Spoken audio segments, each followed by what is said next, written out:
Hello and welcome. I'm Patrick Curtis, your host and chief monkey, and this is the Wall Street Oasis podcast. Join me as I talk to some of the community's most successful and inspirational members to gain valuable insight into different career paths and life in general. Let's get to it. In this episode, member RexBanner shares his unique path as an anthropology major to venture capitalist. We learned that initially he wanted to be a lawyer. When he figured out that was not a great idea, the struggles he went through from a non-target for uni, and how eventually he pivoted to management consulting out of the London School of Economics. Enjoy.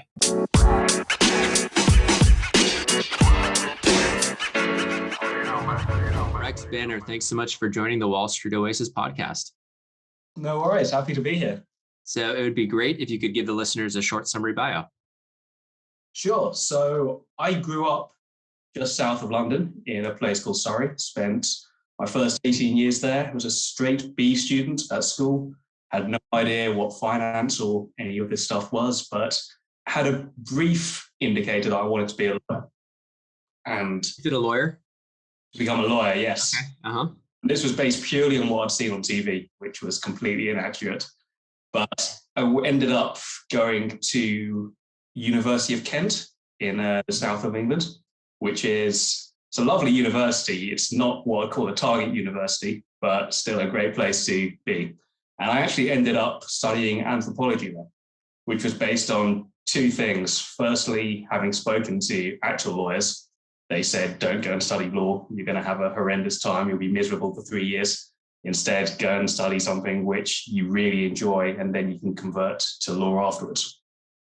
And the subject which I found most interesting happened to be anthropology. And it helped that it was at the very beginning of the university prospectuses as well, beginning with an A. But that's what I chose to go for. Spent 3 years studying anthropology and had the best possible undergrad experience I possibly could have had. Absolutely loved my time as an anthropologist. But then realized afterwards that I didn't want to be a lawyer anymore. I definitely didn't really want to be an anthropologist. I'm not sure if that is an actual formal career path. So I wasn't really sure what I wanted to do. And with that in mind... Okay, yeah, sorry, continue. You can just finish the summary and we'll dive into that, but go ahead. Sure, well, with that in mind, I ended up doing a master's at the LSE, so going from non-target to super target. Ended up focusing on economics and risk when I was at the LSE, and that's what opened up the broader finance world to me. So from there to a couple of years consulting, cutting my analyst teeth, and then moved over to VC. I have been now for 4 years. Very interesting background. Anthropologist to venture capitalist. Okay, so let's go all the way back to the undergrad or the uni days before the master's. You'd said, you realized you didn't want to be a lawyer at some point. So what kind of, triggered that? And then specifically, did you look into potentially a career in anthropology? There are some careers, right? Like, that need anthropologists. Yes. So did you seriously consider doing any of that at any point? And sorry, and one last question. Was it 3 full years and that was it? Your uni was fast, or did you do 4? No, it was 3 years undergrad, which is the standard here in the UK. And then you did the master's, which is pretty standard. Exactly. Just okay. Another year on top. So the first question is, why did I decide not to become a lawyer? So I actually had a couple of internships whilst I was an anthropologist at law firms, at some of the big US law firms based in London and in Paris.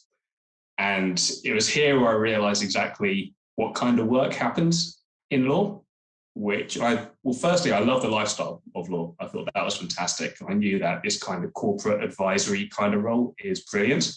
What I didn't enjoy so much about law was the lack of dynamism to it, especially because at the same time, I was kind of opening my eyes to finance, and also did an internship within the corporate finance department of a small advisory house. And I was able to weigh up those two ideas against each other. So law versus small scale M&A. After your first year, which one did you do first? Law? Yeah. And then you kind of, after your second year, was the corporate finance? Exactly. And I did this just so I could go back to law firms and say, I've tried something else as well, but I'm extra sure I want to be a lawyer. But then you realize you actually like the corporate finance stuff better. Exactly that. So at any point after that, were you immediately saying, I don't know if this anthropology is going to help me. And were you nervous, or you thought it's okay? The structure of this allows me to kind of go reset with the master's. So I would say I was blindly ignorant rather than nervous. Yeah. I thought everything would be okay, and I managed to manifest it. That's the majority is like that. Yeah. It'll all work out in the end. Doesn't matter if you start early or later. In the meantime, kids are getting recruited, at least here in the US, their sophomore year, their second year. Yes, I've heard this. Yeah. I've heard this, but I never went through it. Okay. So exactly. And did you ever consider investment banking? That corporate finance, did it kind of open the idea of investment banking to you as well? Or was consulting always the main goal here? So it was yes and no. Yes, when I was so one of the big differences between coming from non-target Kent to target LSE is just the exposure you get to, especially being based in London, to all the different banks, all the different consulting houses. And I remember on careers day, I was a bit like a kid in a candy shop where you've suddenly got all these huge brand names that you recognize coming at you, and what is it that I want to do? And I threw my name into every single ring possible. So I did go through the M&A recruiting as well at the big investment banks. Didn't get very far with them, unfortunately, but I didn't have the right kind of background to be going into them. But definitely was something I did consider, although probably not as seriously as the people and my friends who did actually end up going down that route. And so, sorry, the transition from Kent to LSE, was that difficult? And how did you even get in with an anthropology? Do they accept a lot of anthropology degree people, or do they like that kind of varied background? Isn't it? I mean, I assume it's. I think I got quite lucky with this one. I applied to one master's, and which happened to be this one at the LSE. It was a really small niche course I did. There were only 20 or so of us on this course. And they really pushed the social science aspect of economy and risk and markets. So it was a bit of a blend of sociology, anthropology, economics, accounting, just everything that LSE is known for, really condensed into one very social sciencey focused course. So anthropology was actually a bit of an asset for that. I think I would have been a lot harder going into that specific niche within LSE. But then once you're in LSE, did you have this, were you privy to the same, career on recruiting as anyone else in the finance? Exactly. Once you're in. No one asks what course you're doing. It's just school day. And was it hard to get a lot of first round interviews? It sounds like you did get some interviews for M&A, even though you were in this kind of niche social studies type subset of LSE. So, what was your conversion rate? How you said you put your hat in the ring for so many places? Was it 30 places, and how many? Oh no, add a zero onto that. There were. You just went crazy. Yeah. Dropped your resume everywhere and said we're going to interview with people. Exactly, reaching out to as many different people as I could for coffees, for anything really. And so you did end up interviewing for M&A. I did, never at any of the big bulge rackets. I did at a few of the smaller, more boutique places. Uh-huh. I mean, looking back at it now, I wasn't fully prepped for that world. I think if you are going to go into M&A and you are at that position of your life, you need to go all in. Yeah. And I wasn't all in. I was still looking at consulting. I was still looking at whatever looked interesting to me. So what other types of things? So obviously management consulting, because that's where you ended up, banking, M&A, like you said. Anything else that was interesting? Corporate finance roles, corporate development, anything like that? Yes. So I looked at corp dev, in-house corporate strategy. Yep. I was primarily focused in the financial services sector as a whole. So either consulting for that sector, working within FIG groups, or even going into, in-house strategy orientated roles. And then, so tell me how it went. So you said, hundreds of applications. How many first round interviews, formal interviews, not coffee chats, but formal first round interviews do you think you had? That's a good question. 20, 50? Yeah, let's say about 20, 30 or so. 20 or 30. So a lot. Over what period of time? 3 months? Over about six months. Okay, so you weren't drowning in 1 or 2 weeks or anything like that. Okay. No. It was all spread out. The other nice thing about doing the masters at LSE as well is it kind of puts you in this little hybrid position where you are open for all the standard graduate schemes and analyst programs, but at the same time, because you're a little bit of a funny shape, you can try and go for, I guess, more the just-in-time and off-season hiring as well. So that's where a lot of my interviews were coming from. They were like, we need somebody now, right? Exactly. Or right when you graduate. So is it pretty standard even to start working when you're in school? Yeah, so I've had some friends who did do this. So school year runs from, we started in September, we graduated the following December. But then from around June, there are no classes. You're just supposed to be going out and writing your final dissertation. But that's the same time when if you are going into an M&A analyst program, you would be starting. So I've got friends who wrote a dissertation whilst they were learning M&A at the bank. While also working 100-hour weeks at the banks. Exactly. Sounds pretty brutal. I mean, I'm not sure how much they cared about their dissertation at that point once they've reached the final goal, but yeah, that's still pretty brutal. So you ended up with, a very blue chip name, a PwC management consulting role. Tell me about that process in terms of like the interviews, how those went versus some of the others. Like, did you click like with one of the managers? Were you just more seasoned on the cases that allowed you to break through? What was it? So at PwC, I actually did join at a more senior position. I joined as a senior associate, which was, I guess, the next band up from associate, did where the most grads joined. And the reason for this was, again, the LSE. It was the research I did then as part of my final dissertation happened to be on capital markets firms. And this was something which PwC at the time were very interested in. So drafted me in to come in a little bit more senior than I would have otherwise had I been coming in as a fresh grad. And for the actual interview process, it was very typical consulting where they'll do it as a group interview kind of thing with other applicants. And we'll have to do individual case studies, then group case studies, and then actually argue it out as a little circle and try and convince the others in the team to go with one particular viewpoint. And then it ends with a final partner meeting. So it's one long super day, essentially, after you've done the telephone calls and the initial, I guess, easier interviews. And yeah, this was the one where it just clicked, really. This was it. I think I had a good indication when I left that day that, yeah, it will probably offer me this. And did you have other management consulting interviews prior to this that allowed you to be more polished in the group settings, or was this like your first like super day for a consulting firm? No, I'd had consulting interviews before this as well. This was the first, I guess, actual super day for consulting, where it was just a long, drawn-out afternoon.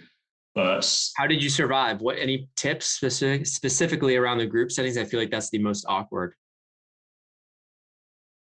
It can be, but at the same time, it's a great opportunity to just flex something as well, or to try and flex that you are a little bit different. So as long as you're saying something with conviction, really, and you can back it up, then go out there and say it. Don't worry if everyone else in the room thinks you're wrong. And if everyone else does think you're wrong, then just go with the tone of the mood, or so go with the mood of the room. If you think you can still back it, then back it. If you're just going to be did that happen to you? Then be adaptable. It did a little bit, yeah. Can you tell us that or give us that example? I'm just curious how you would deal with that, because that sounds very stressful in an interview setting. So there are about 5 of us, I think, in the group, and we were sitting in the middle of the room. We had 4 appraisers in each corner who were taking their notes, and we all had to argue for a particular thing. And it ended up with 2 of the guys in the room arguing out, and myself and the other 2 people hadn't been able to speak yet. And we ended up running out of time. So just at the end, it was me jumping in and saying, actually, why don't we consider this third option here, which wasn't my point to argue at all, but that's what I got points for, just being able to make myself heard when in a room which was quite hard to make yourself heard in. So there was 2 people just basically arguing back and forth, and there was two of you that had been silent the entire time. Yes. Did you have like a clock ticking in your head where you knew like you're running up? It is. I know I've got to say something here, otherwise I'm going to get no points for this. And so, it started with us all being given a card, and that card had an argument point on there, and it said this is the point you need to argue. And that's not the point I ended up arguing at all. I just said a combination of those other two guys' points, but I got pulled up for adaptability and flexibility on that one, and I'll take it. That's great. So, yeah, I guess in the sense of if it's better to do something that's not explicit on the instructions of what you have to argue for, it's better to do something else and show some adaptability versus staying silent because you didn't get the opportunity. Yeah, I wouldn't say the instructions. That doesn't sound like good advice to anyone. But if you can follow better than exactly, don't be silent. Do whatever it takes to not be silent. Yeah, that's gotta be really tough, especially if you have some dominating personalities. Yeah. But at the same time, you know that if you are competing against these guys, which I know they never say you are competing against the other guys, but you always know you are competing with the other guys in the room and the other applicants, because they're only looking to fill a few positions compared to how many applicants they're bringing in. So you had that. Was there any other kind of interesting dynamics that played out during the group sessions or during the individual case even? Any like good cop, bad cop, any, people where they drilled you had to do a lot of mental math or anything like that? Yes, there was. So I remember in one of the rounds. I love these stories. Sorry, I don't know why. I think the listeners like here. It sounds like boring for some people, but for me, it's kind of like, puts me back it gives me flashbacks. But yeah, no, it feels like a long time ago now for me as well. I'm having to really think back it. I guess the other only thing of note, which was me putting my foot in my mouth during one of the earlier interviews, where this was at the times where Barclays Bank was going through a big leadership change, where they just brought in Jez Staley's predecessor, who had changed the entire culture of the bank, and particularly on the back of the Libor trading crisis, or crisis is a bit of a strong word, the Libor trading incident. Yeah. So what happened there? And so I just made a very offhand comment mentioning this change in leadership, just as an example of me keeping abreast of the news, not realizing that the interviewer, director at PwC, had worked very closely with Barclays during this entire transition period and was setting the new culture. And her eyes suddenly lit up as soon as I mentioned Barclays Bank. And she really, really went in on it, just asking every single question she could on effectively the history of the bank, why I think Jez Staley is the right option, why, effectively. How deep was your knowledge? Not very deep, and you had to how did you fumble through that, or were you somewhat knowledgeable enough to make it through? I was able to regurgitate everything I'd read in the FT that morning, which got me through it. So I guess if we're bringing this back to good advice, don't mention anything unless you can talk on it, because if it's an interesting point, you will be called up on it for sure. Yeah, it's super interesting. Yeah, that's great advice. Don't bring up anything in the news, anything about a specific company unless you're ready to go. Exactly. And go at least 3 or 4 more layers deep, right? For sure. That's cool. Headlines don't cut it. Jenna, you survived. You made it through the gauntlet, the Super Day gauntlet. And tell me, so at this point, was it later had you graduated? Were you working just on your thesis at this point? And so were you getting nervous, or were you confident because you had enough first rounds going and second rounds going that you would land something? So this was actually a month or 2 after I graduated. So like late summer? No, this was in spring. I graduated in December. Oh, in December. Oh, okay. You were fully graduated, like dissertation, everything done. Everything. Okay. So were you nervous at this point, like because you didn't have a job, or is this pretty normal, like to be recruiting after? It was nervy, for sure. It was nervy. Yeah, it was. You become damaged goods after. You become damaged goods after a certain point if you don't have a role. I guess is a better question. Like 6 months, if it's At the time, I definitely thought so. Like it felt like there was a clock ticking above me, and every day when I didn't have a job felt like a failure for sure. And especially because my friends at this point who had gone through, I guess, the traditional banking recruiting, they'd been in their position for almost a year at this point now, at least over 6 months. Yeah. And I was still here living at my parents' house, trying to work out what is. Did you have debt too? Yes, but not in the US sense. It's the UK student debt, so it's not as crazy. I didn't have to pay it back, no, at the time. And the clock maybe hadn't started ticking. I don't know. So on that yet. So you're basically interviewing here. Was this PwC opportunity? Like, was there other stuff going on around it at the same time? Because yes. I think the dynamics of having other options obviously makes you a better interviewer because you're like not super desperate, right, in those situations. Exactly that. Yeah, that's something I noticed for sure as well, is the way in which I interviewed when I was much more relaxed, and I don't want to say didn't care as much, but almost had that mentality to it where you have to have a little bit of it. You don't want to be looser. You don't want to be arrogant. You don't want to come across as like overly confident, but it's like it prevents you from getting overly nervous. Exactly. Which is like the key thing. It's like, can you settle yourself and perform? Yes, you can, because you realize you have other at-bats. And if this doesn't work out, it's not the end of the world. Exactly that.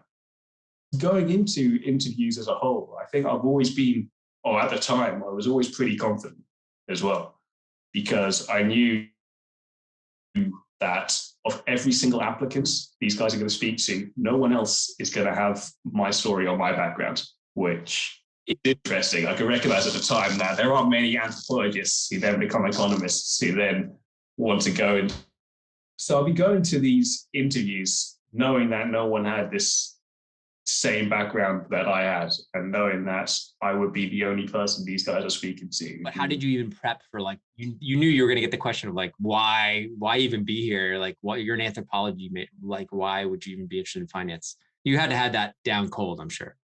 Yes. I mean, that was it, really. And how did you sell that? Exactly. Well, I knew exactly why I wanted to be there, and that this was a world I was genuinely really interested in.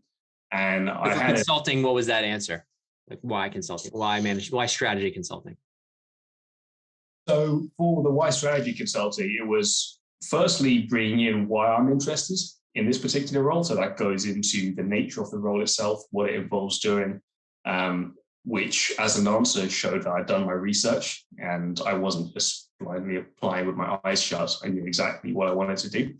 And then what I would always do with these questions as well is then tack on why anthropology gives me an advantage for this as well, which I still do wholeheartedly believe today. I think there should absolutely be more anthropologists in consulting and in tech and in banking and in everything, really, because a lot of these advisory roles, what they all come down to at the end of the day is understanding humans and understanding the person at the other end of the table to you and what it is they want and how you can deliver it to them.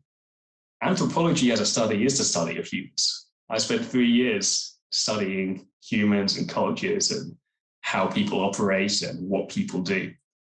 And when going into consulting, I would always make sure that I really drove down deep on that point there. This is why you should hire an anthropologist, because all this other stuff, like formatting a slide deck or whatever, I can learn that in my first 2 weeks in the job. Actually understanding humanity, but it took me 3 years to barely scratch the surface on that. But that's still a 3-year advantage, which I believe I had over other applicants. Interesting. Yeah. So that, I'd be curious, did anybody push back on that, saying, well, you're dealing with clients here and, yes, you want to understand them. Did anybody push back on that? Because it's a good answer, right? It's a way to kind of link it. But the question is it a true significant advantage over somebody who, say, studied, I don't know, what are some of the other majors, economics or something, or, economics, you're still understanding humans in the sense of incentives and stuff like that, right? So did anybody push back on that at all? So I never got much pushback. And I think one of the reasons for that is when I gave my answer, I never tried to actually compare it against this is better than economics. In my head, I thought that, but I never outwardly said that. Instead, it was more just about boosting why anthropology is great. Yeah. And I think the most important thing there is you believed it.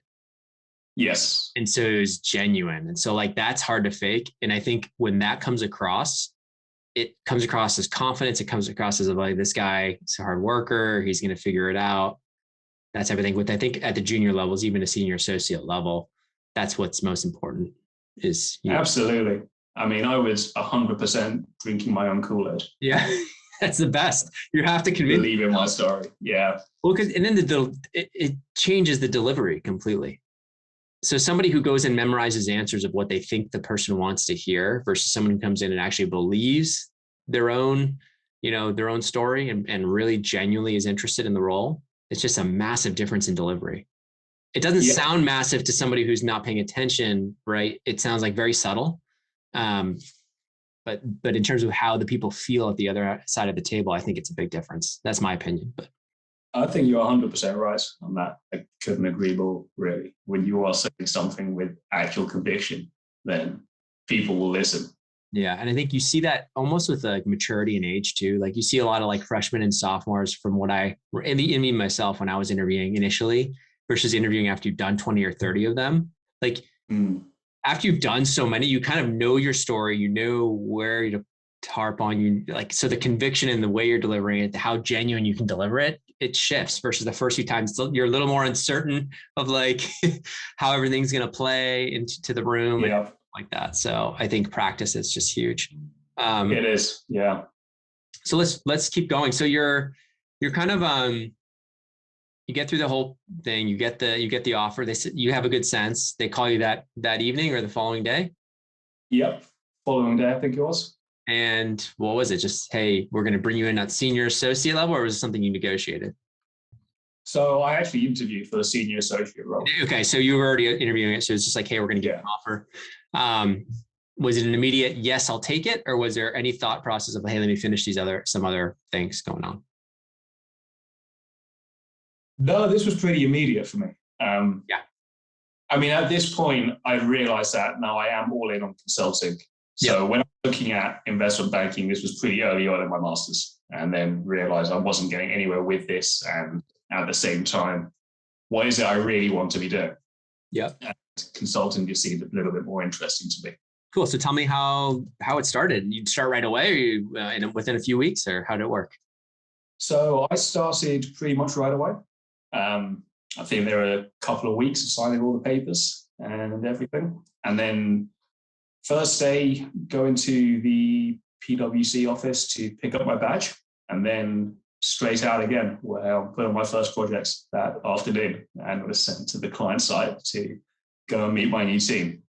And it was brilliant. It was a lot of fun, actually, just going in and having that camaraderie where everyone's around the same age and around that same kind of point in life. Yeah. And everyone's just there on the same page with everything and just gets the work done and has a lot of fun whilst doing it. That's great. So it was some crazy hours, as I'm sure you're aware as well, coming from the banking background. It wasn't too dissimilar to that. Yeah. But over 80 hours a week, you'd say, or 70-ish? Yeah, I mean, when it got pretty hectic, it would be around 80 plus. And were they flying you out of London? Were you driving? Was it local clients, international? So it was UK wide. Again, the train up around the UK. Okay, so not too bad. Not too much flying. No flying at all. Unfortunately, I'm down on the air miles, but benefits whatever they're worth. Very cool. Okay, so you're doing that. You're there for a few years. How many engagements? What was it like? How was the progression as from like that first engagement through to the last? What would you say?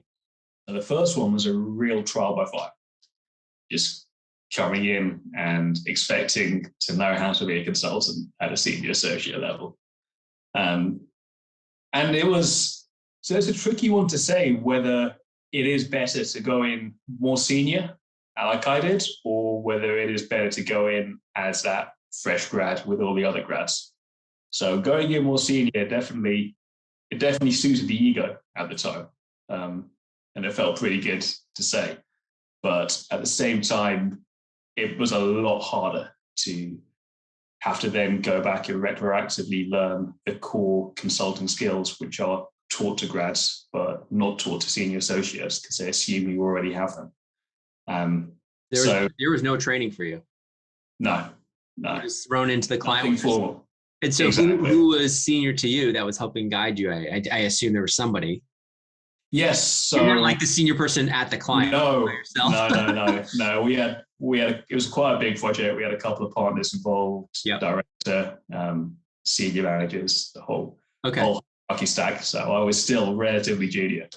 But I had a great team around me, and they really supported me, really helped me out. So what was the steepest learning curve? Just learning how to be like a wizard in PowerPoint or Excel? Everything all at the same time. So learning to be that PowerPoint wizard, that Excel wizard, how to talk to clients, even how to fill in a timesheet and the real basic stuff. But just having all this thrown at you on day one and having to learn it all. There are no training wheels at all. You're playing with live animation. So it's week 4. Are you thinking I'm going to get fired? This is just impossible. I don't know what I'm doing. Or are you thinking like you're doing okay? I'm thinking I'm doing okay. I'm thinking I'm keeping my head above the surface. And again, great team around me. So I felt like I was under too much pressure. I always felt like if I didn't know something, then you were putting in long hours, so you were showing effort. Yeah, exactly. You were getting better probably every day, significantly better every day. It's the best way to learn, I think. Yeah. When playing with live ammo. Exactly. Okay, so you're kind of going in. How did things evolve? So that first one was really tough, but you learned a lot. How about that second engagement and then going forward through those first 2 years? So second engagement was a long-term one, actually. It was about 6-7 months. And it was based on a client site around 4 hours out of London. So staying at hotels and doing all this. This was what I called a real consulting life, getting a real taste for it. And again, big team, great team to be on, long hours, but everyone's doing the long hours together. And even looking back at it now, some of my favorite memories from PwC were at around 10 o'clock in the evening once everyone above manager level had gone home for the night. And it was just the last couple of hours of the day would be just us more junior people there having a lot of fun, getting our food in, getting the work done. But at the same time, the atmosphere completely changes and you got that real sense of camaraderie of doing it together. That's cool. And so what made you think venture capital? When did the VC bug hit you? So I realized about a year into my consulting career that I love this work and this has been a great place for me to start my career, but I can't really see myself doing it for a long term.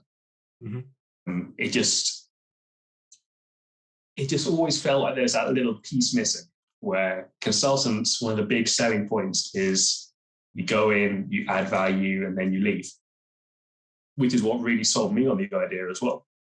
But then in reality, the nature of a consulting project isn't that you go in and you add value.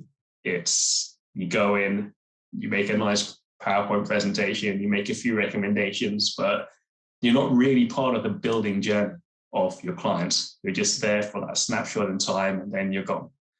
And I found that to be just a little bit too unsatisfying for me. I always felt like I wanted to do a little bit more. And the obvious answer for this at first was PE, because if you're going in and you're buying out the entirety of the company and then you are building it up, then that's exactly that really adding value point that I thought I was missing in consulting. Mm-hmm. So first, I looked all in on PE, predominantly buyout, and actually ended up getting an offer to go join one of the big PE mega funds. That's impressive from a consulting background. It's not easy. Yes. No, that wasn't. This was actually going to be based in their India office in Mumbai. Mm-hmm. So I had a bit of the ethnic connection, which helped to go for that one. Mm-hmm. But I realized right at the end of that process that this isn't right for me at all. And this was a lot harder to turn down this job than it was to accept PwC over other jobs. just because I thought I was making a horrendous mistake to be able to turn it down. But I knew that this kind of financial engineering work, it isn't suited to my background going in. It isn't suited to what I really want to be doing. This just isn't going to be the right role for me. So I turned it down, felt pretty sick for the week after turning it down, thinking I'd made a horrendous mistake. But pretty soon after, I then discovered the VC world, which was almost completely by accident. I knew what VC was, as in the dictionary definition of VC. I didn't really understand how it operated or how it worked. But as soon as I started reading a lot more about this, trying to immerse myself more into this world, then that was everything clicking for me. And this was what's interesting about what you said about what's interesting what you said about private equity before we go on to VC is you were talking about like with consulting, you wanted more, you like wanted to be involved in the operations, all that stuff. And private equity, while there are growth operation oriented PE funds, a lot of them do more of the financial engineering, and they're, you're doing portfolio company monitoring and you help the CFOs to do all that stuff. But again, you're not day to day like involved in the operations. Exactly that. Yeah. And it's the way you look at investments as well is very different. In VC, we'll look at the team in particular. In PE, you look at the numbers a lot more. Yep. It's a different lens. Totally. Yeah. So you're kind of coming in, realizing, well, maybe this venture capital thing is interesting. Yeah. Before we even jump there, can you talk a little bit about just how comp progressed? You don't have to give me like exact pay, but just like in terms of ranges, how things have progressed as a senior associate in London or out of London, and then what that private equity offer was that you turned down. Was it a big pay raise that you turned down? And is that what made you sick, or was it more just because the name was so strong? No, so it would be going to the Mumbai office. So it actually would have been a pay cut. How big of a pay cut? A decent amount. Can't remember top of my head now. 30% or something like that? Or? Yeah, around that. Okay. And then, so you were making around what, like I don't even know, as a senior associate, 100,000 pounds or something like that, or? No, it's 70. Unfortunately, we're not comped to US levels in London. Yeah. So it's about on par with what a first year investment banking analyst basis. Okay. So what is that, like around 70-ish? Yeah. Okay. So, and that's all in for a senior associate? Yes. Okay. Yeah. So, and then that's like, so you're making good money. Was money at all a factor in terms of what you want to do next, or you felt like very comfortable what you were making?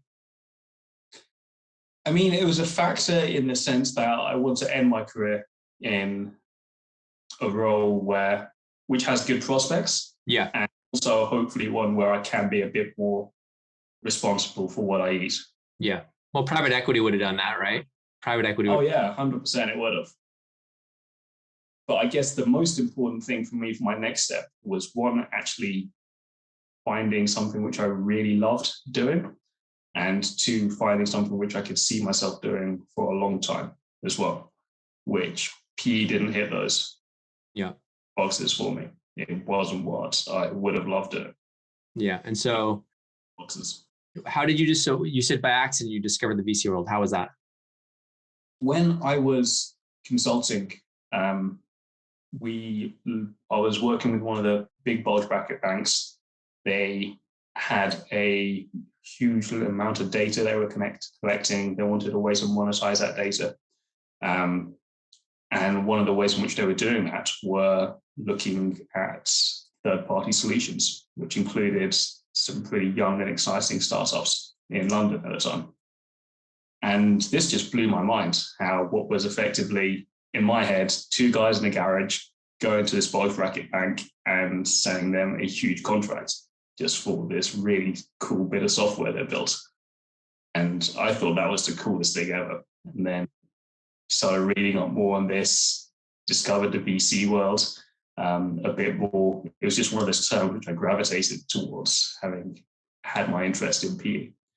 And then that was it. That opened the door, and I haven't looked back since. It just became a mission to get into this world somehow from PwC, no matter how long it takes or how you had about it. That was about halfway through your time at PwC. So you were already there for a year when you finally said, "Oh, I want to get to VC." So tell me about that path and that journey to eventually make the jump. So at the time, this was back in 2017, 2018, where VC world it definitely had grown in London at this point, but it was a lot smaller than what it is now. It was still very insular, very interconnected, where if you're in the VC circle, everyone knows. If you're out of the VC circle, then it's very hard to break in. So that's how I always looked at it, as VC is this inner circle, or it was at the time, and how do I get into the center of that? How do I become a player, even though I'm not working in the fund? So for me, that was just a case of, okay, well, I'm going to go to every single VC event I can see being advertised in London, and hopefully I'll get seeing the same faces there over and over again. I'm going to read up everything I can, every single news article I can on these different startups. I want to actually get to know what it is they do, how it is they're getting funded.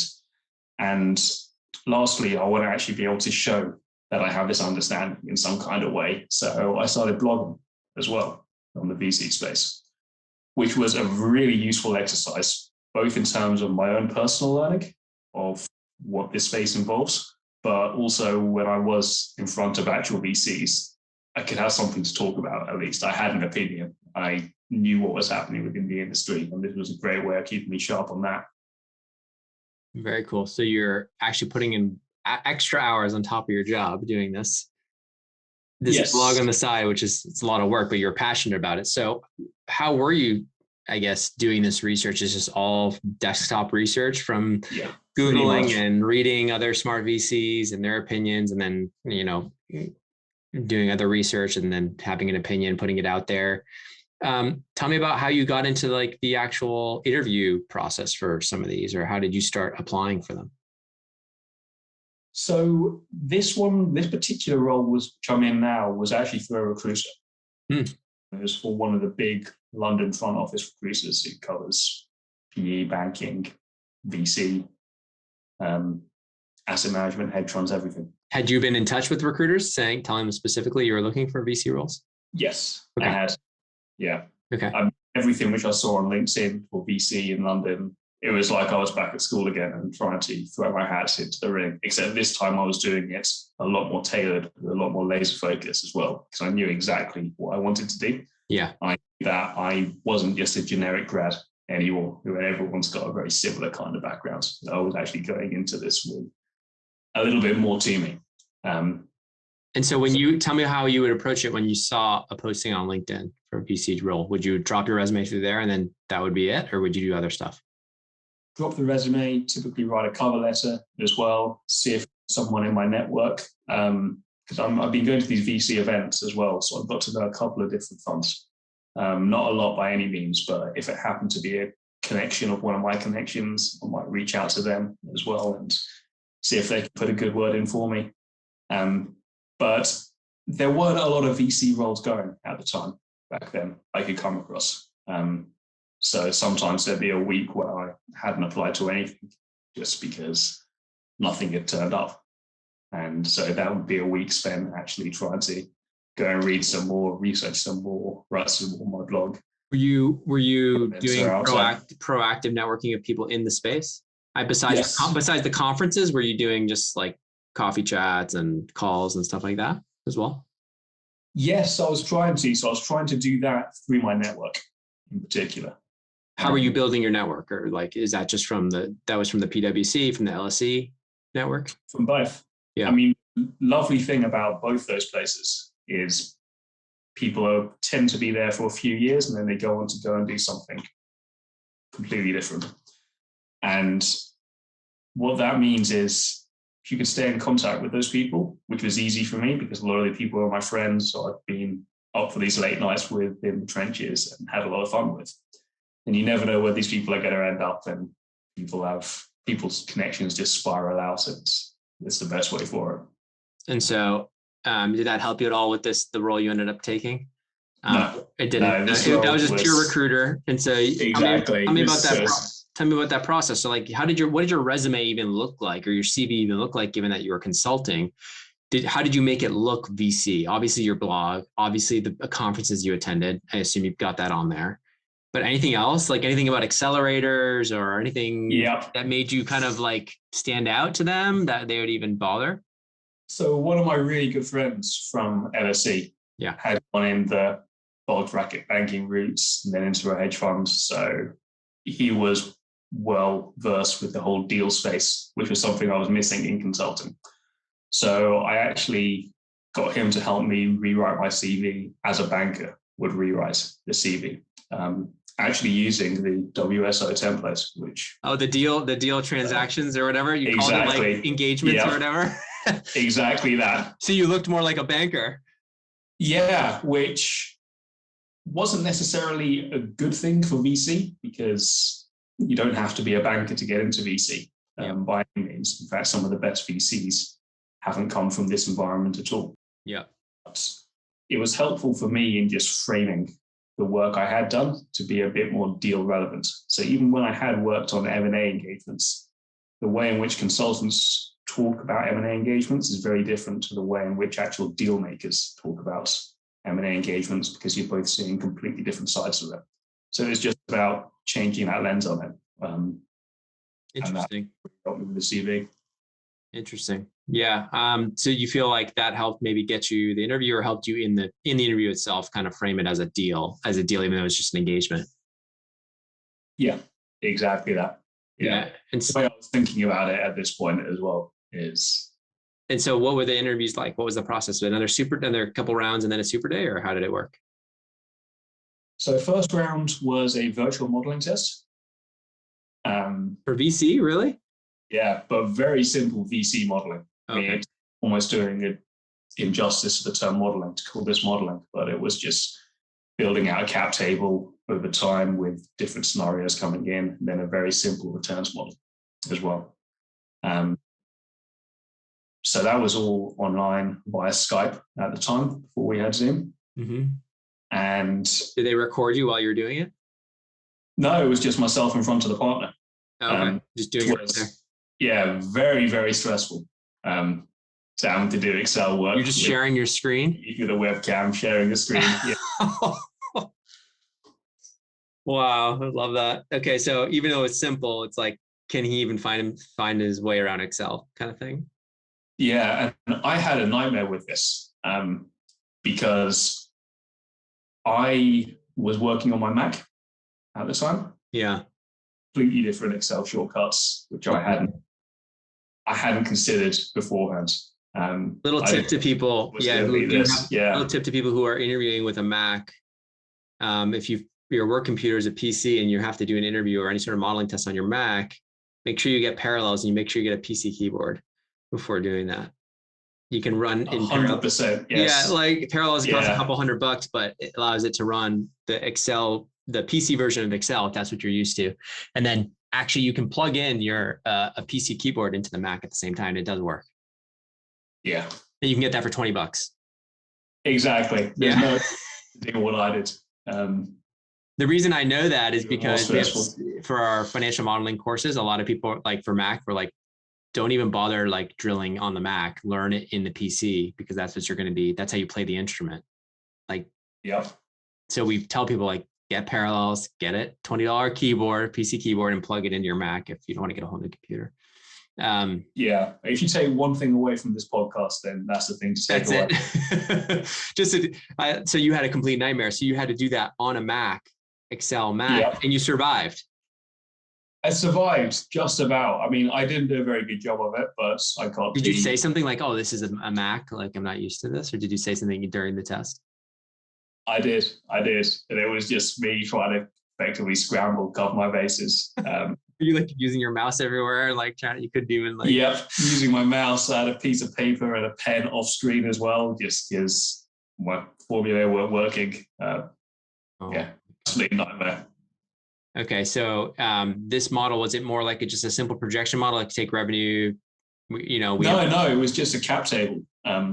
Just modeling. A cap table. It's a cap table at first, and then this person's coming in for 2 million at the next round at this price. What does the cap table look like then? How does dilution work? So dilution, you're just doing like simple formulas of like, oh, there's additional shares coming in. How does that dilute everybody else? What's the new ownership percentage? And then the payouts. Super simple. What does a waterfall look like at the end? Like, what's the payout? Exactly that. Yeah. Got it. That's not complicated, but I could see how that'd be super stressful if you were fumbling around. Okay, so and then how's it been? How's the transition been from consulting to VC? Is it? I assume I assume it was a pay cut as well, or around the same. No, this was actually a small pay rise. Great, that's awesome. Because sometimes VC, like when you come in at the ground level, they don't care about your title, where you come from. Sometimes it can be really low pay. It can be. So the way in which VC pay works as well is very different to PE. Now, this isn't a bonus-driven culture at all. And because of that, at the end of the year, the stage I'm at in my career, I am typically taking home less than my friends in banking or my friends in PE who do have this bonus-driven culture. In PE, the way to really make the money is with carry more than anything else, which I'm a big believer that's the way in which VCs should make money. It should be off the 20, not the 2, 100%. And carry depends on the fund as to who gets it. So very traditional funds, it will be reserved just for the GPs and the partners. Yeah. And some of the more modern funds, you might find carry flowing all the way down to analyst level. But typically, the people who are making the most successful VCs will be the partners who are benefiting from carry more than anything else. Yeah, carry being it's like the performance 20% over and above. Yes, if you make so. Exactly. Are you able to share a little bit? Are you able to share like whether you have carry or you don't have to share if you don't want to? Like, yeah. So I'm in a very traditional purist fund. Where it's at the top. Flow. Yeah. Which I knew that coming in anyway, and I wanted to join a very purist traditional fund just because I've got a very romanticized image of what VC is and should be in my head, and this is a fund which is doing things that way. And so do you feel like how has your day-to-day shifted? Obviously, you're not at client sites, you're not travel. Maybe you are still traveling. You're going to conferences, you're meeting startups, you're trying to more travel now. More travel, okay. Yeah. And like, where are you going? Like to conferences? Or are you going to are you looking at meeting companies, meeting other funds, whatever it's about, really. It's a very nomadic lifestyle. It's a very nomadic job. There's a lot less structure compared to consulting. Yeah. It's hard. I wonder how VC funds, not just yours, but like how they measure performance. Because to me, it's a little bit softer and fuzzier, right? Any tips on that? Like in terms of how to make a good impression as a junior VC associate at a fund? Just throw your hat into everything, really. Get involved with as much as you possibly can. I mean, VC really is an apprenticeship business where you learn from the people who've done it before you and the people who've done it well. So if you go in with that attitude to learn and to get involved with as much as you can, then that's the way to become a good VC, I think, is just to learn as much as you can. No one's going to be expecting you to be crushing deals from day one or to bringing in multi-billion-dollar. Yeah, exactly. So I guess looking back at your path so far, any anthropology to VC, any final words of wisdom before we call the pod that you would like to leave the audience with? So I came from a very non-traditional, non-standard background coming into all this. And along the way, I've always felt like that is my biggest asset, in that I've had a very unique experience, and I've been able to experience things that a lot of my contemporaries haven't been able to experience because I've come from this very unique background. So if I were to leave one word of wisdom other than the use a Windows keyboard or Mac point, then it would be don't shy away from walking the uncommon path, because it's walking that uncommon path which can take you to the most exciting places. So don't feel like you do need to be a target 4.0 GPA on the guys who get into these kind of careers. I mean, it does make your life a little bit easier, but at the same time, it doesn't make your life as fun. Sure. Love it. We'll end on that. Thanks so much, RexBanner, for spending the time. No problem. Thank you for having me. And thanks to you, my listeners at Wall Street Oasis. If you have any suggestions whatsoever, please don't hesitate to send them my way, Patrick@wallstreetoasis.com. Until next time.